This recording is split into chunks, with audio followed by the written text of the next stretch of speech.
In this video, I'll be showing you how to fix your OBS audio not working. It's a very simple method, so if you find this video helpful, be sure to drop a like and subscribe. When you're in OBS, your audio might not be working, and it could be for various reasons, and troubleshooting it might take a long time, but I'm going to show you the simplest method on how to do this. So the first thing you want to do is once you have your scene in your sources, make sure you have your output or your input. For example, I have Discord as one of my sources, specifically only for the sound, and right now it's at infinite dB. This is decibels. So right now when it's at this point, it's completely muted. So what I want to do is I want to drag this up. So then if I have any sound from Discord, you're going to be able to see the waveform, and you want to generally keep it in the green. If it's in yellow, it's fine as well. But if it goes to red, that's when you want to turn it down a bit as well. Now, after doing that, you want to make sure that it's also not muted. This is a common mistake that a lot of people make. So all you want to do if you see this little red icon is press that, and it's going to be unmuted again. What you can also do is go on advanced audio properties and make sure that everything is showing up as active. That's exactly how you want it to be. Then just press close. And next thing you want to do is you want to go over to your settings. You're going to be up on this page right here. Go over to audio, make sure your sample rate is 48 kilohertz and your channels are stereo.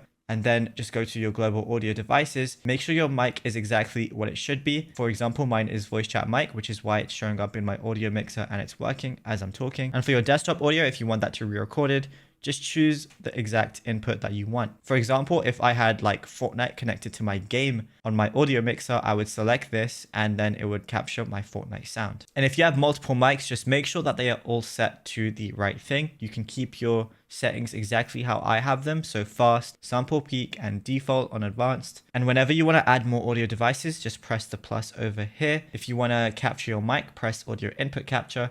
And if you want to capture like an application or a specific software, press audio output capture.